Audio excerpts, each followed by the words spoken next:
تو قاری صاحب نے ایک سورہ یاسین شروع کی، وَامْتَازُوا الْيَوْمَ أَيُّهَا الْمُجْرِمُونَ۔ اللہ فرماتا ہے قیامت میں کہوں گا مجرم جو ہے نا وہ صفوں سے باہر آ جائے، صفوں سے باہر آ جائے۔ ایک ہمارے فزکس کے ٹیچر ہوتے تھے تو بڑی سخت چھڑی مارتے تھے، تو جب وہ قد بھی بڑا تھا، جلال بھی بڑا تھا، اور اصول بڑے اچھے انسان تھے لیکن سخت تھے، تو مجھے یاد آتا تھا کہ جب وہ سویرے آ کے کہتے تھے جس نے کام نہیں لکھا وہ باہر نکل آئے، دو قسم کی چوٹ لگتی تھی۔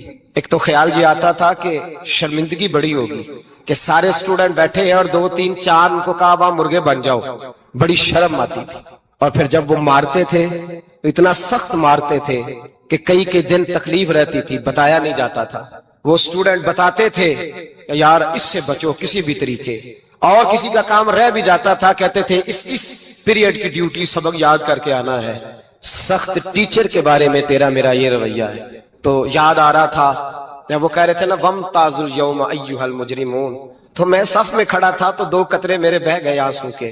مجھے ساتھ بچہ کہنے لگا طبیعت ٹھیک ہے، میں نے کہا طبیعت تو ٹھیک ہے، کچھ یاد آ گیا ہے کہ میدان محشر میں یہاں تو چھپے ہوئے ہیں نا عیب، چھپے ہوئے ہیں، اور بھائی رب بڑا کریم ہے، عیبوں کے باوجود نوازتا ہے۔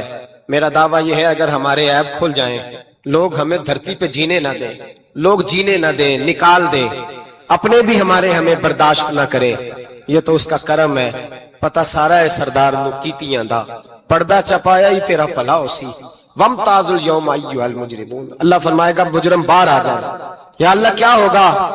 جب سوال جواب ہوں گے تو رب فرماتا ہے تیری زبان پہ مور لگا کے بند کر دوں گا، تیرے ہاتھ بولیں گے، پیر بولیں گے، سر بولے گا، پیٹ بولے گا۔ اس وقت کی فکر پیدا کریں، ٹینشن پیدا کریں، وقوع قیامت حق ہے۔ اور باندھ کے نا لوگ پیر باندھ کے زور کے ساتھ باندھتے، سگا بیٹا جب قبر میں دفن کرتا ہے نا تو وہ بھی کہتا ہے وہ کونا، یہ کونا تھوڑا سا مٹی کم ہے، یہاں بھی مٹی ڈالو۔ پہلے لوگ روزانہ جاتے ہیں، پھر ہفتے کے بعد، پھر مہینوں بیت جاتے ہیں۔ کچھ قبریں ایسی بھی ہیں جن پہ کھڑے ہوں تو لگتا ہے قبریں رو رہی ہیں اور کہتی ہیں جاؤ میرے گھر والوں سے جا کے کہو کوئی پھیرا ہی لگا جائے، وہ ایک دفعہ آئے تو صحیح۔ کوئی مٹی نہیں ڈالتا، بادشاہوں کی قبریں روتی ہیں، سرمایہ داروں کی قبریں روتی ہیں، کوئی جاتا نہیں۔ اتنے موٹے سوراخ ہے قبروں میں، آپ اپنے شہر کے قبرستان پھر کے دیکھ لیں، سوراخ ہے۔ او بھائی حضرت مولا علی شیر خدا قبرستان گئے تو پہلے رونے لگے، پھر کہنے لگے قبروں والوں کیا حال ہے تمہارا؟ تو آپ فرماتے ہیں مردہ مجھے اندر سے بول کے کہنے لگا علی کفن پھٹ گیا، ہڈیاں ٹوٹ گئی، مال تو دے آئے تھے وارثوں کو پر حساب ہمیں دینا پڑ رہا ہے، تو بتا پیچھے کیا حالات ہیں؟ تو حضرت علی کہنے لگے تمہاری بیویوں نے اور نکاح کر لیے، تمہارے دوستوں نے نئے دوست بنا لیے، تمہاری اولادوں نے تمہارے بغیر جینا سیکھ لیا، تمہاری جائیدادیں بٹ گئیں، تمہارا پیسہ تقسیم ہو گیا۔ پہلے تو کوئی تمہارا نام لیتا تھا، اب تو تمہارا ذکر ختم ہو گیا، اب تو 1 2 نسل تک تمہارا ذکر تھا، اب تو تمہیں یاد ہی کوئی نہیں کرتا۔ کہتے ہیں لوگ یہاں کوئی رہا کرتا تھا، یہاں کوئی ہوا کرتا تھا، اب تو تم قصہ پارینہ، قصہ ماضی ہو گئے۔ حساب کا وقت قریب ہے، قریب آ گیا وقت۔ اللہ فرماتے اقترب للناس حسابهم وهم فی غفلۃ معرضون، فرمایا حساب کا وقت قریب آ گیا ہے تو ابھی بھی غافل ہے۔ جمعۃ الوداع ایک پریشانی لگانے کا ارادہ تھا، بڑی پریشانیاں پالی ہیں، ایک پریشانی اور پال لو، جس کو یہ پریشانی لگ جائے اس کے عمل سنورنے لگ جاتا ہے۔ یہ پریشانی پال لو کہ اگر مجھے حساب دینا پڑے، حضرت عمر کا فرمان، آپ فرمایا کرتے تھے اپنا حساب خود کر لو قبل اس کے کہ اللہ تمہارا حساب کرے، خود کر لو اپنا حساب، خود کھاتے ٹھیک کر کے رکھو، چیک کر کے رکھو۔ میری دعا ہے اللہ پاک ہمیں ان میں شامل کرے جن کو وہ معاف کرنے والا ہے۔ اگر نہیں جانتے یہ تو قیامت میں راز کھلے گا یہ کس شان والا آدمی۔ حضرت عبداللہ ابن مسعود رضی اللہ تعالی کہ حضرت ابی بن کعب کی شان کیا ہے، وہ کس پائے کے قاری قرآن ہے، لیکن چونکہ اعتراف کرتا ہوں ہم نے صحابہ کرام علیہم رضوان کی عظیم زندگیوں سے اس طرح سے قوم کو آشنا نہیں کیا جو ہماری ذمہ داری تھی۔ میں آپ کو سچ بتاؤں، زندگی سنوارنے کے لیے، رحم دلی پیدا کرنے کے لیے، مال اور دولت اس کا حقیقی مصرف کیا ہے یہ سمجھنے کے لیے، مخلوق خدا کے ساتھ ایک مومن کا رویہ کیا ہونا چاہیے اس کو سمجھنے کے لیے، اور زندگی کو کیسے سمیٹ کے رکھنا ہے، اپنے آپ کو کیسے بچا کے رکھنا ہے، کس خوبصورتی کے ساتھ محتاط انداز میں قدم آگے بڑھانا ہے، یہ اگر کسی نے سیکھنا ہے تو سیدنا صدیق اکبر سے سیکھے۔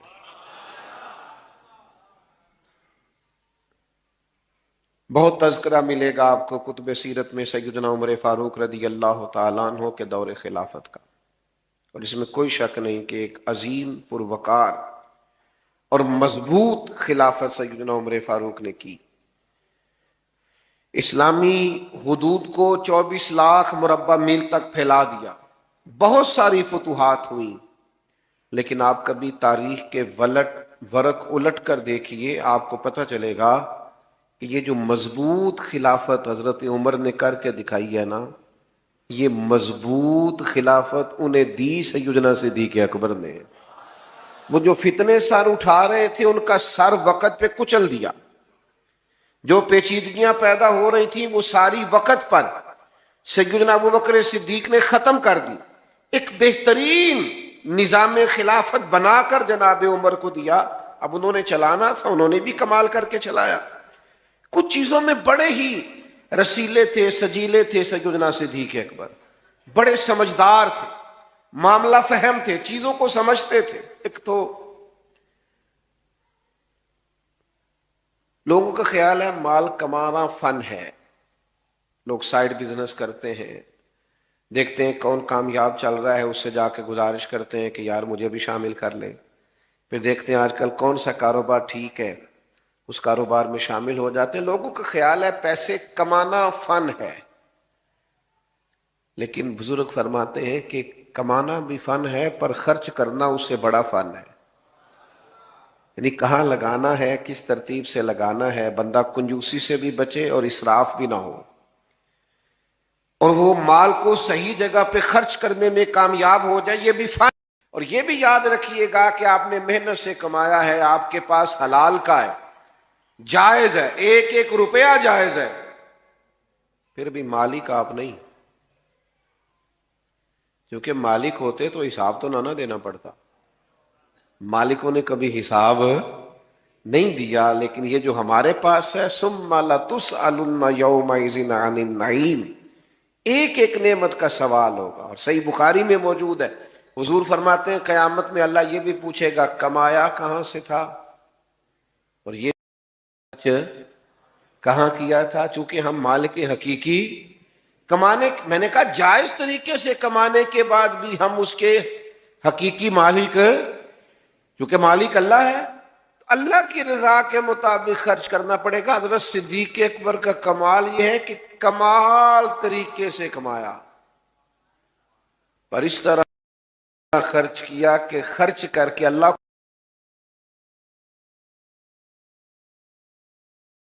کو بھی راضی کر لیا، اللہ کے رسول کو بھی راضی کر لیا۔ یہ بڑا کمال ہے۔ یہاں علماء تشریف فرما ہے، حضور کی خدمت میں ایک صحابی نے کہا تھا میں سارا ہی اللہ کی راہ میں مال خرچ کرنا چاہتا ہوں، تو نبی کریم نے منع کر دیا، میرے بچے کسی اور کی طرف دیکھتے رہے، سارا مال اللہ کے راستے میں خرچ کرنے سے منع۔ حضرت ثابت بن قیس نے بھی کہا تو حضور نے منع کیا، حضرت کعب بن مالک نے بھی توبہ قبول ہونے پہ کہا تو حضور نے منع فرمایا، حضرت ابو لبابہ نے توبہ قبول ہونے پہ عرض کی حضور سارا خرچ کرنا ہے۔ چلیں جن کا مطالعہ زیادہ ہے وہ شاید کچھ اور نام بھی پیش کر سکیں، نبی کریم صلی اللہ تعالی علیہ وسلم نے کل مال، ایک موقع پہ حضرت سعد بن ابی وقاص نے بھی کہا تو فرمایا چوتھا حصہ دو، باقی اپنے بچوں کے لیے چھوڑ دو، وہ بعد میں کسی کے سامنے ہاتھ پھیلائیں تو یہ درست نہیں ہے۔ حضور سارا قبول نہیں فرماتے، منع فرما دیتے، قربان جائیں۔ یہ صدیق اکبر ہے، یہ اس طرح سے سارا لائے ہیں کہ کپڑے بھی اتار کے لے آئے، یہ سارا ہی لے آئے۔ باقیوں کے لیے قاعدہ یہ تھا کہ آپ چوتھا حصہ لائیے، 3 حصے گھر میں رکھیے، سارا نہ لائیے، قبول نہیں کیا جائے گا۔ لیکن یہ صدیق اکبر ہیں، لائے بھی سارا ہے، قبول بھی سارا ہی ہو گیا ہے۔ لٹایا راہ حق میں گھر کئی بار، ایک دو بار نہیں، لٹایا راہ حق میں گھر کئی بار، اس محبت سے کہ لٹ لٹ کر حسن گھر بن گیا صدیق اکبر کا۔ کئی ہزار دینار تھے گھر میں پڑے ہوئے، اور ہجرت کے لیے حضور کے ساتھ جانا ہے، تو ذرا انتظام کرنا دیکھیے۔ اپنے بیٹے سے کہا کہ سارا دن کفار کی باتوں پر نظر رکھنا، شام میں غار ثور میں آ کے بتانا۔ یہ انتظامات دیکھیے، یہ ہجرت ہو رہی ہے، یہ بظاہر ایمرجنسی ہے، یہ مشکل حالات ہیں۔ اس طرح کی مشکلات میں اس طرح کی ایمرجنسی میں اس طرح کے انتظامات نہیں ہوتے۔ بیٹے سے کہا سارا دن خبر رکھنا اور رات کو آ کے غور ثور میں اطلاع دینا۔ غلام سے کہا کہ سارا دن بکریاں سائیڈوں پہ چرانا، شام ہو جائے تو ذرا غار کے قریب لے آنا، حضور کو تازہ دودھ ملنا چاہیے۔ بیٹی سے کہا کہ بیٹا شام ہو جائے، حاجی نا وہ چلے جاتے ہیں، کئی انتظامات کرتے ہیں، صبح 2-3 پانی کی بوتلیں ساتھ لیں اور ذرا جلدی جلدی گئے دھوپ نکلنے سے پہلے، اور جب غار ثور سے واپس آتے ہیں تو پھر وہ اپنی کرامات بھی سناتے ہیں کہ میں پہنچ گیا اور میں اتنے منٹ میں گیا اور میں اتنی جلدی۔ چلے اچھی بات ہے، آپ سنائیے، کوئی حرج نہیں۔ حالانکہ اب رستے بھی بن گئے اور رستے میں 2-4 جگہ سستانے کا بندوبست بھی ہے، کھانے پینے کا انتظام بھی ہے، آپ جا بھی رہے ہیں، آ بھی رہے ہیں۔ اس خاتون کا اندازہ کرتے ہیں جو رات کو جاتی تھی، لوگ سو جاتی تھی، اور اس طرح جاتی تھی کہ رستہ بھی نہیں تھا۔ حضرت اسماء بنت ابی بکر صدیق، والد کا حکم ہے کہ تازہ کھانا محبوب کو پہنچانا ہے۔ یہ بندوبست دیکھیے، کئی ہزار دینار گھر میں موجود تھے جب ہجرت کے لیے جا رہے تھے، وہ سارے ساتھ لے لیے۔ لٹایا راہ حق میں گھر کئی بار، وہ سارے لے لیے۔ اور والد نابینا ہے، جناب اسماء سے کہا کہ چھوٹے چھوٹے روڑے ڈال کے اوپر اس کے بوریا ڈال دینا، اور اگر والد پوچھے زیادہ پیسے تو نہیں لے گئے تو ان کا ہاتھ لگوا دینا، انہیں محسوس ہو کہ رقم یہی ہے۔ گھر کیا چھوڑ کے آئے ہو؟ تو جواب تو یہ تھا نا کہ سارا لے آیا ہوں، لیکن حضرت صدیق اکبر صوفی ہے نا، عرض کرنے لگے حضور گھر اللہ چھوڑ آیا ہوں، اللہ کا رسول چھوڑ آیا ہوں، بھرا ہوا ہے گھر میرا، بھرا ہوا گھر، اللہ اور اس کا رسول موجود ہے، رب رسول کا نام ہمارے پاس موجود ہے۔ تو یہ دیکھیے، خرچ کرنا بھی ایک کمال ہے، یعنی آپ خرچ کر کے اللہ کی رضا حاصل کر رہے۔ پھر ان کی زندگی کا ایک اہم پہلو ہے اللہ کی مخلوق سے محبت کرنا۔ غریب سیانے نہیں ہوتے، چونکہ عقل مند ہونے کے لیے بھی پیسوں کی ضرورت ہے۔ ہمارے پنجابی میں ایک مثال ہے کہ جی گھر دانے اور کملے بھی سیانے، یعنی کہ جس کے جیب میں پیسے ہوں وہ باولا بھی ہو نا تو وہ سیانا ہی ہوتا ہے، اور آپ مالدار آدمی، مفتی بھی وہ خود ہی ہوتا ہے، لیکچرار بھی ہوتا ہے، وہ آپ کو بہت ساری نصیحتیں کرتا ہے، آپ سن رہے ہوتے ہیں۔ اس کی خوبی کیا ہے کہ اس کے پاس ہے تو وہ دیتا ہے۔ وہ تو کئی مالدار تو اللہ ماشاءاللہ ایسے ہوتے ہیں، وہ مشورے دے دے کے پریشان کر دیتے ہیں، اتنے زیادہ مشورے۔ غریب سمجھدار نہیں ہوتا، وہ غلطیاں کرتا ہے، بار بار کرتا، کیونکہ میری غربت نے کیا مجھ کو زمانے میں بدنام، وہ تیری دولت ہے جس نے تیرے سے بھی دولت بھی۔ غریب بہت ساری کمزوریاں کمیاں دکھاتا ہے۔ حضرت عبداللہ ابن مسعود، غالباً حضرت ابو مسعود انصاری رضی اللہ تعالیٰ عنہ سے آدمی ہیں، انہوں نے عرض کیا تھا حضور میں اپنے غلام کو کتنا کو معاف کروں ایک دن میں؟ تو محبوب نے فرمایا 70 دفعہ تو معاف کرنا چاہیے ایک دن میں۔ بڑا مشکل کام ہے، 7 دفعہ نہیں معافی دیتے لوگ۔ یہ کہ مخلوق سے پیار، اللہ کے بندوں سے محبت، یعنی انہیں پتا چلا کہ حضرت بلال حبشی رضی اللہ تعالیٰ عنہ کو تکلیف دی جا رہی، عجیب معاملہ تھا کہ ایک غلام کو آزاد کرنا اور اس طرح سے مہنگے داموں خریدنا اور آزاد کرنا، یہ بڑا انوکھا کام تھا. آپ قرآن مجید کا 30واں پارہ پڑھیے. کچھ لوگوں نے تو یہ کہنا شروع کر دیا تھا کہ ابو بکر صدیق پر کوئی احسان لگتا ہے بلال حبشی کا، ورنہ اتنے بڑے پیسے مفسرین نے لکھا ہے، لوگوں نے کہنا شروع کر دیا کہ اتنے سارے پیسے خرچ کر کے غلام کو آزاد کرانا سمجھ میں نہیں آتا، لگتا ہے ان پر کوئی احسان ہے. تو اللہ نے قرآن مجید میں فرمایا کوئی احسان نہیں، وہ تو رب کی رضا چاہتے ہیں. بھائی مخلوق سے محبت محض اللہ کی رضا کے لیے، محض اللہ کی رضا کے لیے. آپ کے والد نے آپ سے کہا بھی، اور صرف حضرت بلال حبشی کو نہیں خریدا، کئی غلاموں کو خریدا. والد نے کہا بھی کہ بلال آپ کچھ ایسے لوگوں کو خریدیں جو بعد میں آپ کا احسان مانتے ہوئے آپ کے کام بھی آئیں. تو حضرت صدیق اکبر نے کہا میں جو کر رہا ہوں رب کی رضا کے لیے کر رہا ہوں. اور اس پر تھوڑی معنویت پیدا کی زندگی میں. معنویت یعنی 3 دن ہوئے تھے حضرت صدیق اکبر کے وصال کو.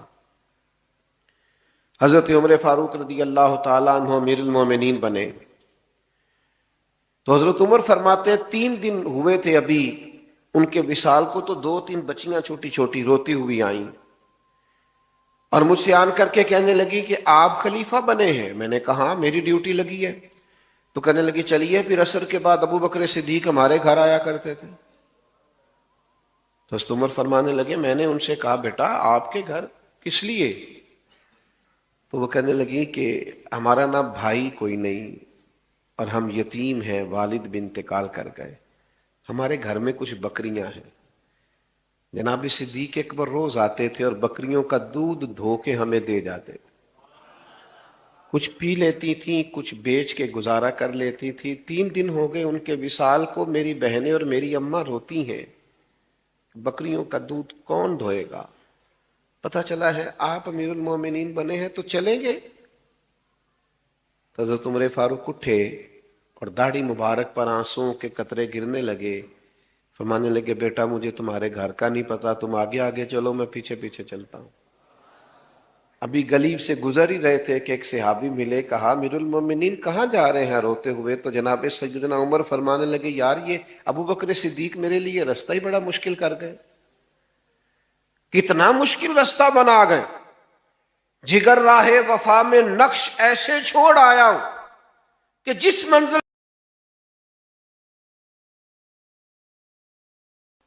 دیکھیے نا کس ترتیب سے مخلوق خدا کا پیار ہے کہ خاتون ہے اور گھر میں کام کاج کرنے والا کوئی نہیں، اور امیر المومنین جا کے جھاڑو دے رہے ہیں کسی کے گھر میں. لوگوں کو آج ملتا ہی نہیں کہ بھلا ہم خدمت کریں تو کہاں سے شروع کریں. وہ جھاڑو دے رہے ہیں، برتن دھو رہے ہیں، پانی بھر کے لا رہے ہیں، خدمت کر رہے ہیں. او بھائیو ان لوگوں سے رستے پوچھو، اپنے لیے اہداف کا تعین کرو. یہ کشادہ رستے دے رہے ہیں، غیر مبہم اور واضح رستے دے رہے ہیں. ہمیں بتا رہے ہیں کہ اس طرح کر کے آنا اللہ راضی ہو جائے گا، یہ رستہ ہے اس کے قرب کے پانے کا. لیکن اگر مزاج اس طرح کا ہوگا تو پھر بات آگے بڑھے گی. اگر طبیعت اس طرح کی ہو، کچھ لوگ ایسے ہوتے ہیں جو نیکی اور تقوی کا مزاج بنا لیتے ہیں. وہ کبھی کبھی نیکی نہیں کرتے، نیکی ان کے مزاج کا حصہ ہوتی ہے اور بڑی سہولت سے ان سے نیکی ہوتی ہے. مزاج کے نیک ہوتے ہیں. ہمارے ہاں تو لوگ خود ہی طے کر لیتے ہیں جی نہیں میں دنیا دار ہوں. حضرت میں کیسے آپ کو بتاؤں ہم دنیا دار لوگ ہیں. تو میں نے کہا دین میں تو کوئی دنیا داری نہیں، رزق حلال کمانا تو دین ہے. سچا تاجر تو قیامت کے دن نبیوں کے ساتھ ہوگا. آپ نے کس کو دنیا بنا لیا ہے؟ ہاں آپ بددیانتی نہ کیجیے، یہ دنیا داری ہے. جھوٹ نہ بولیے، یہ دنیا داری ہے. دھوکہ نہ دیجیے.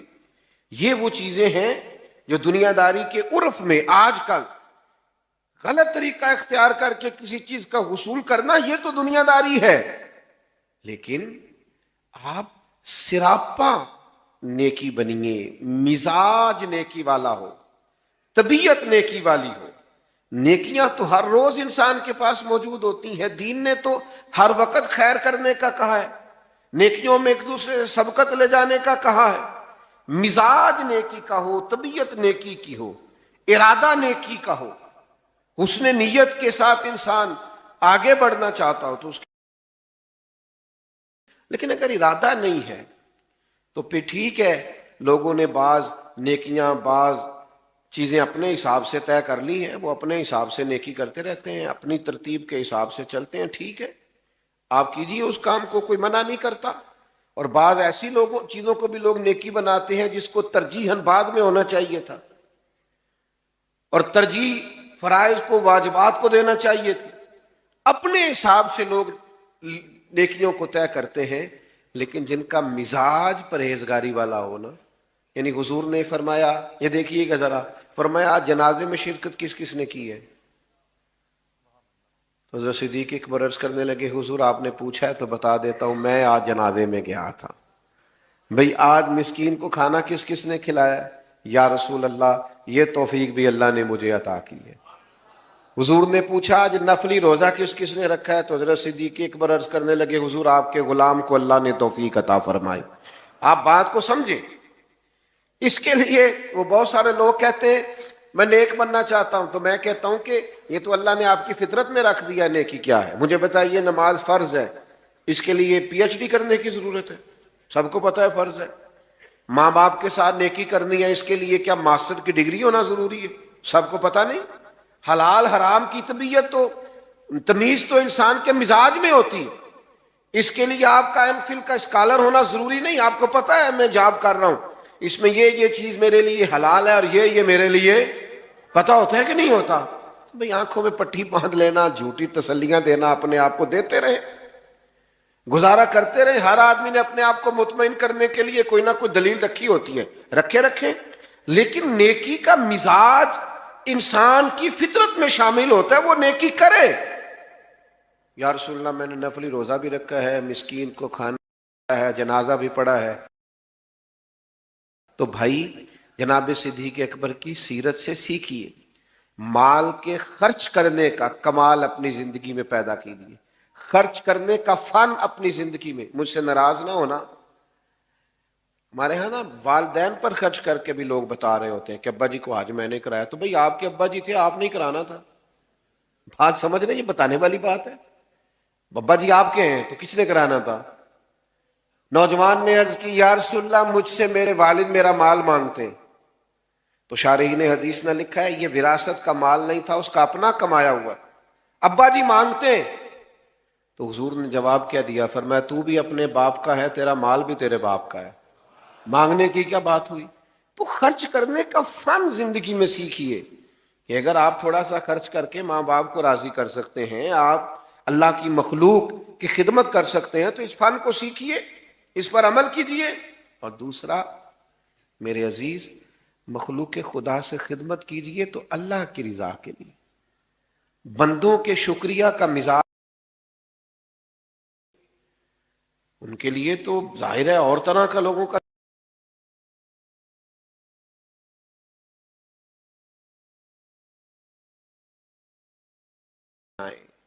آپ گندے ہوئے ہوں، آپ کی طبیعت ہو، یعنی جو نیکی بھی آپ کو ملے، نبی کریم علیہ السلام نے فرمایا تم نے نیکی کو حقیر نہیں سمجھنا، کچھ نہ ہو سکے تو اپنے بھائی سے مسکرا کے بات ہی کر لینا، اللہ صدقے کا ثواب عطا کر دے گا۔ نیکیاں اکٹھی کرتے رہو تو صحابہ کی زندگیاں کشادہ رستوں کا پتہ دیتی ہیں، صاف ستھرے رستوں کا تعین ہے۔ یہ جو لوگ کہتے ہیں نا کہ ہم کدھر جائیں اور کس طرح چلیں، تو بھائی ادھر آؤ اور اس طرح چلو، جو رستہ ان لوگوں کا ہے تیرے غلاموں کا نجات کیا بھٹک سکے، جو یہ سراغ لے کے چلے، اس رستے پہ چلیے، صحابہ اور اہل بیت کے طریقوں پر عمل کیجئے۔ اور ایک بات ہمیشہ اپنے ذہن میں رکھیے کہ ہمیں ان سے سیکھنا ہے، ان کی ڈگریاں نہیں چیک کرنی۔ نہیں سمجھ آئی مسئلے کی؟ ٹیچر آیا نا کلاس میں پڑھانے کے لیے، بات ختم کرنے لگا تھا تو ایک بات ذہن میں آ گئی، میں نے کہا کر دوں۔ ٹیچر آئے نا، چلیں آپ سمجھ لیں کہ فرسٹ ایئر کی کلاس بیٹھی تھی، تو ٹیچر نے آ کے کہا اردو کی کتابیں نکالیے۔ تو اردو کے ٹیچر آئے تو اب ایک صاحب اٹھ کے پوچھیں ان سے کہ سر آپ پڑھانے کے لیے آئے ہیں تو آپ ایم اے اردو ہیں، اور اگر آپ ایم اے ہیں تو پھر آپ یہ بتائیے کہ ایم فل کیا ہوا ہے آپ نے؟ اور اگر آپ نے ایم فل کیا ہوا ہے تو یہ بتائیے آپ میرٹ پہ ہیں کہ سفارش؟ میرا خیال ہے ٹیچر ہاتھ باندھ کے سوالوں کے جواب دے گا تو کہے گا تو نکلنا کلاس سے پہلے باہر۔ اللہ کے بندے، یہ مجھ سے پرنسپل سوال کرے، تیرا حق نہیں بنتا۔ بات کی سمجھ آ رہی ہے؟ یہ تیرا حق، یہ مجھ سے پرنسپل پوچھے گا تو کون ہے؟ تو شاگرد ہے؟ یہ پرنسپل سوال کرے، تیرا حق نہیں بنتا۔ بات کی سمجھ آ رہی ہے؟ یہ تیرا حق، یہ مجھ سے پرنسپل پوچھے گا تو کون ہے؟ تو شاگرد۔ کشادہ رہیں گے۔ اللہ تعالیٰ توفیق عمل عطا کرے۔ آخر دعوانا اللہم صلی علی سیدنا و مولانا محمد معدن الجود والکرم وآلہ وبارک وسلم۔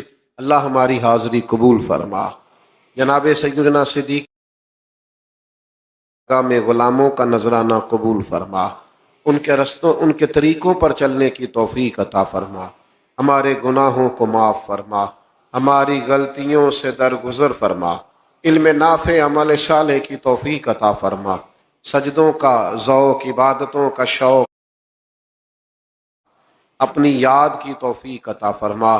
اللہ کریم بیماروں کو شفا عطا فرما، مقروضوں کو بار قرض سے رہائی نصیب فرما، تنگ دستوں کے رزق میں وسعت فرما، امت کے حق میں رحمت والے فیصلے فرما، عالم اسلام کی مدد فرما۔ جن دوستوں نے اس بزم حسن کو سجایا، جو تشریف لائے، سب کو برکات عطا فرما۔ رب اغفر وارحم وانت خیر الراحمین، وصلی اللہ تعالی علی حبیبہ سیدنا و مولانا